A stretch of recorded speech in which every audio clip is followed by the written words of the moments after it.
Setelah diperiksa lebih dari 10 jam, Ketua KPK nonaktif Firly Bahuri menegaskan kehadirannya dalam pemeriksaan sebagai tersangka kasus pemerasan terhadap mantan Menteri Pertanian Syahrul Yassin Limpo menunjukkan bahwa dirinya taat kepada hukum. Pernyataan ini disampaikan Firly Bahuri usai diperiksa sebagai tersangka di Barreskrim Polri pada Jumat malam. Penyidik memilih untuk tidak menahan Firly.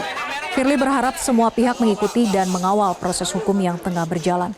Firly juga meminta agar tidak ada narasi atau opini yang menghakiminya dan menerapkan asas praduga tidak bersalah.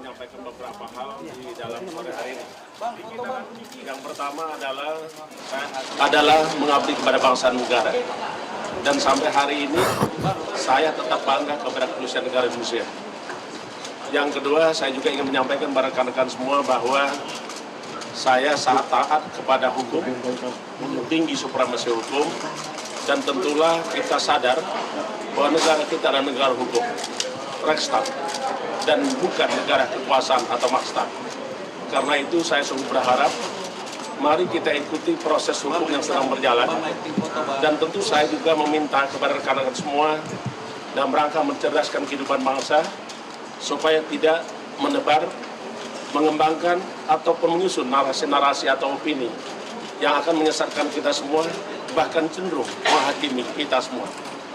Yang ketiga, saya juga ingin menyampaikan kepada rekan-rekan semua, saya sangat apresiasi atas kehadiran serta perhatian seluruh rakyat Indonesia, rekan-rekan media yang telah memberikan perhatian. Pemirsa, pengusaha Alex Tirta mengaku menerima uang tunai sebesar 650 juta rupiah terkait rumah Kertanegara yang disewa oleh Firly Bahuri kepadanya sebagai rumah rehat.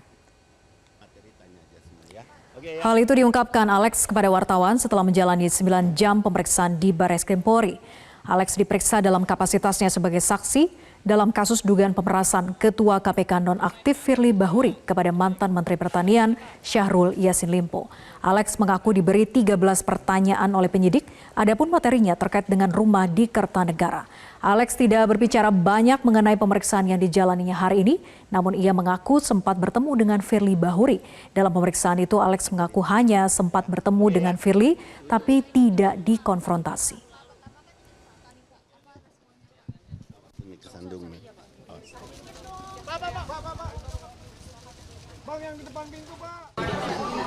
Saya cuma jawab pemeriksaannya ini melanjutkan yang lalu, pemeriksaan di Polda.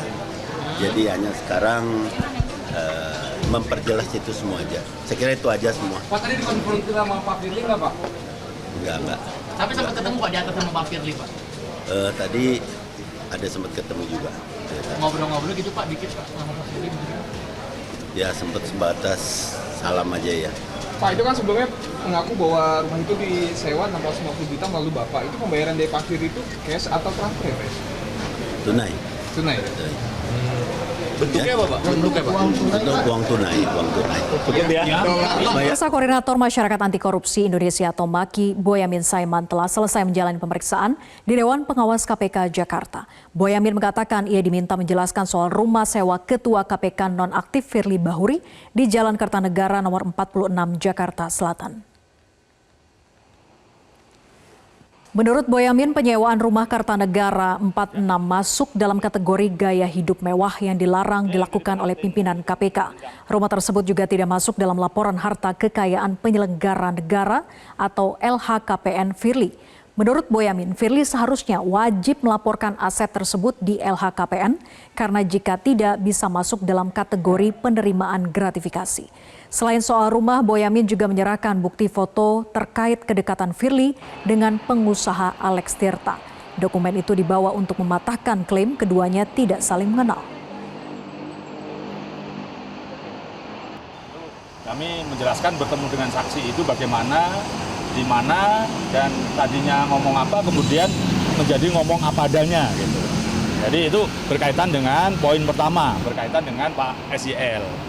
Yang kedua, kalau bergaya hidup mewah itu tidak terlalu didalami tadi, karena ya buktinya udah jelas, karena satu, bergaya hidup mewah sewanya aja 650 juta, 2 tahun, berarti kan 1,3. Terus kedua juga tidak dilaporkan LHKPN, itu berarti kan tidak patuh LHKPN. Ya, terus saya berharap yang dugaan gratifikasi mudah-mudahan Dewan Pengawas bisa mencari sebenarnya siapa yang bayar itu. Saya tidak punya buktinya gitu. Jadi cukup singkat tadi pemeriksaannya, yang lebih banyak adalah gula-gulanya. Jelajahi cara baru mendapatkan informasi. Download Metro TV Extend sekarang.